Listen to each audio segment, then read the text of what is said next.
the hell was that all season? Why did we have to wait until January to see high-level, compelling football? Where was this in October? Where was this in November, December? Yesterday, everyone in the NFL delivered. Even the pathetic Panthers put together a great performance. Yesterday was without a doubt the best day of the season in the NFL. Now, of course, it wasn't hard to accomplish because the 2025 regular season in the NFL was the drizzling shits. Is the NFL becoming the NBA? Think about it. What is one of the biggest narratives with the modern NBA? The regular season is a flaming ass fire, and the level of play doesn't ramp up until the playoffs. For the last couple of years, it's been the same thing in the NFL. For 2 or 3 years now, we have been talking about the ongoing problem in the NFL, which the mainstream media just refuses to talk about. Me personally, I think the media refuses to talk about the decline of play at the quarterback position because there's an abundance of black starting quarterbacks in the league. They don't want to be accused of mythical racism. Or in the case of crying Ryan Clark, he doesn't want to lose his role as associate pastor at Woke United Methodist by criticizing quarterbacks who crying Ryan claims represent progress. But contrary to the belief of Ryan Clark, contrary to the belief of Monica McDougal, who continues to refer to Deion's baby boy as Barry Sanders, this is not a racial issue. This is a performance issue. There's just no denying the fact. Quarterback play has declined in this league. For these kids in Gen Z, LGBT, they think this current generation of quarterbacks are amazing. This is the greatest generation of quarterbacks in the history of the world.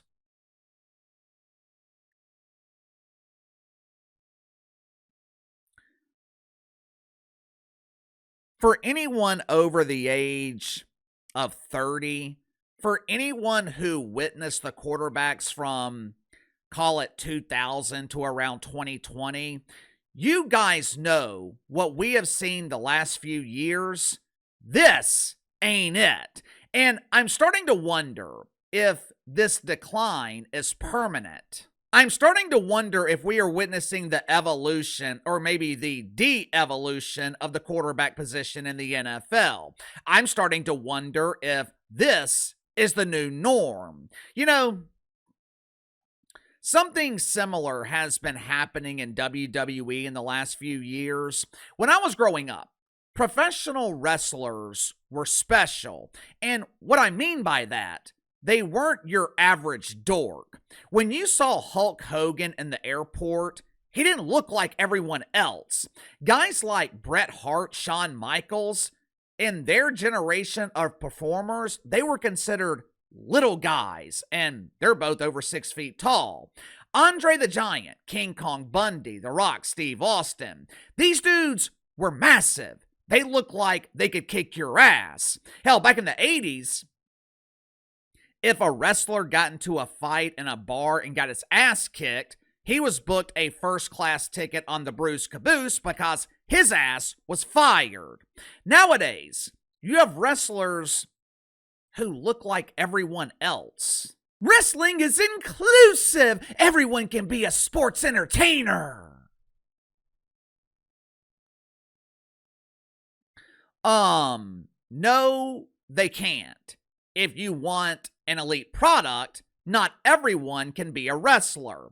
The business went from elite performers making you believe that they were really fighting to glorified ballerinas doing somersaults and feminine bitch slaps. It destroyed the mystique because everyone looks average. The performers in the ring look like the 40-year-old man picking boogers sitting in the front row. And I think that's what's happening with quarterbacks in the NFL. We have a league full of Kirk Cousins. We have a league full of Trent Dilfers, which means We have a league full of average. Make sure to like and subscribe. You can follow me on Twitter at KC_BTL84. Link to the second channel in the description below. Today on the second channel, going to be talking about the very definition of make-believe. Pretend NFL analyst Mina Kimes has once again embarrassed ESPN and herself. Earlier this week, Mina Kimes delivered a passionate lecture on a topic that she knows absolutely nothing about. Like her colleagues, a paid propagandist in the mainstream media, Mina Kimes is trying to convince you that your eyes are lying to you. She's trying to convince you that an innocent mother in Minneapolis who didn't have custody of her own children was murdered by federal agents in cold blood. What does this have to do with the NFL playoffs?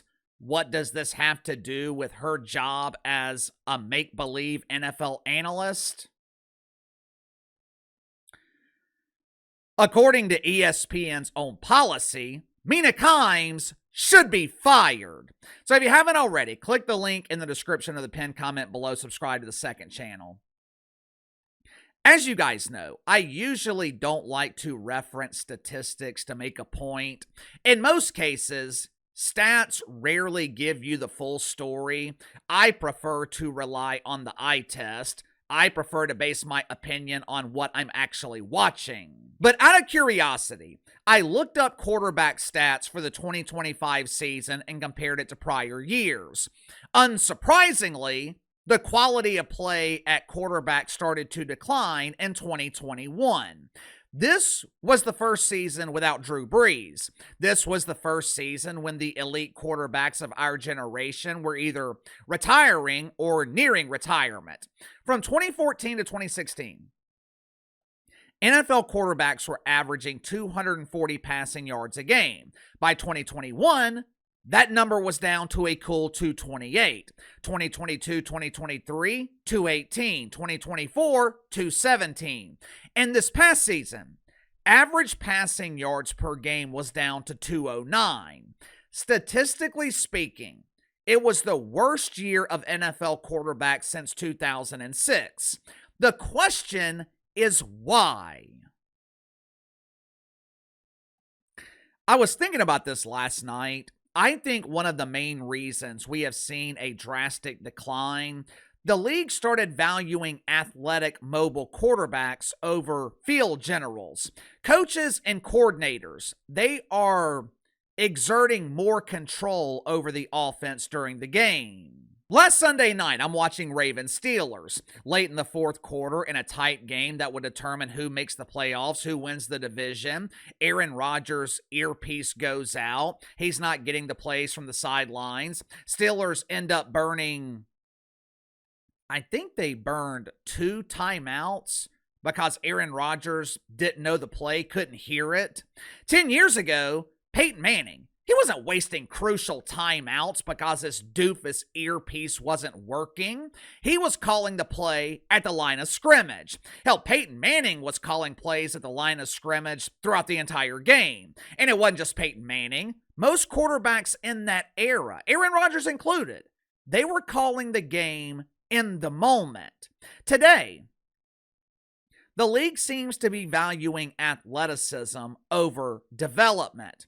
According to Jason Whitlock, this is a prime example of the disease of diversity infecting the NFL. But whatever the reason, you can definitely see it on the field. Dual threat quarterbacks are great when they're young. Problem is, youth is fleeting. Your youth is over fast. So what ends up happening, these mobile quarterbacks, they never develop into pocket passers. They never develop into field generals. We essentially have a league of system quarterbacks. By the time they're 30, their career is essentially over. If you don't believe me, go ask Cam Newton, Michael Vick, Russell Wilson, Donovan McNabb. Matt Stafford, he's probably going to be the MVP of the league this year at 37 years old.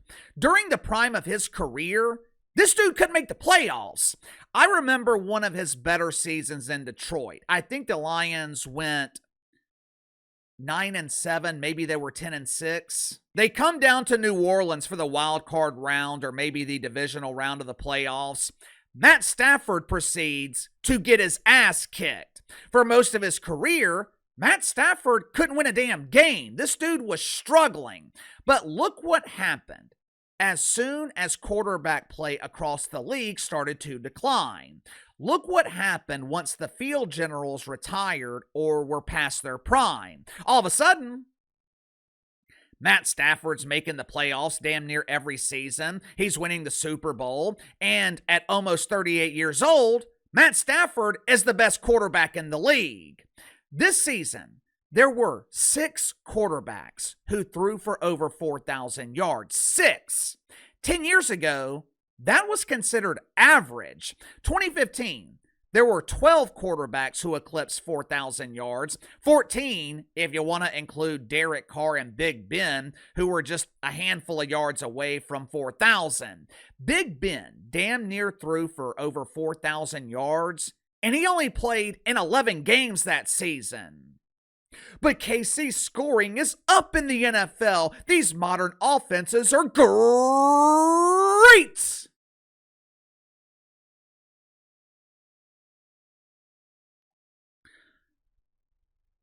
Over the last few years, maybe even the last 10 years, scoring is up in the NBA too, and people are constantly begging for the league to return to the 90s. This isn't about scoring. This is why I said I don't like relying on stats. It's about the product on the field, and the product on the field is substandard when compared to what I grew up watching. That doesn't mean it's bad, doesn't mean I'm not watching it. I'll be watching the NFL today, and I'll damn sure be watching in September when the 2026 season starts. But at the same time, the NFL regular season isn't nearly as compelling as it used to be. I think one of the biggest problems for the NFL is something that's out of their control. I think NIL is leading to the underdevelopment of quarterbacks. Think about it. We have high school quarterbacks making 6 figures to play high school football. College quarterbacks are making millions. What does money do to most people? It makes them comfortable. It makes them complacent. And you can't go from good to elite while being complacent. You know why Thomas Patrick Brady became Tom Brady? He was hungry. He was determined. He wasn't sitting on commas and zeros in his bank account at 18 years old. Drew Brees used to spend 80, 90 hours a week at the practice facility. Practice would be over. Hour or two later, Sean Payton was leaving the facility. Drew Brees, he's on the field by himself, simulating the upcoming game. He was on the field preparing himself mentally, going through different situations, going through the final drive before halftime, going through a 2-minute drill in his head in the fourth quarter. Those habits, that work ethic, it's not something you just develop at the NFL level. It's developed in high school. It's developed in college. It's something that you start at a young age. So by the time you get to the NFL, it's habitual. These quarterbacks nowadays, they're not developing in that way because they don't really have to. The big payday is coming in high school. It increases in college. They're relying on their athleticism. They're relying on their physical skill set, which is great in your 20s, but there's a reason Matt Stafford and his gray beard are dominating the league. There's a reason a 44-year-old Phillip Rivers was called to save the Colts season. The NFL is telling you these dudes were built differently.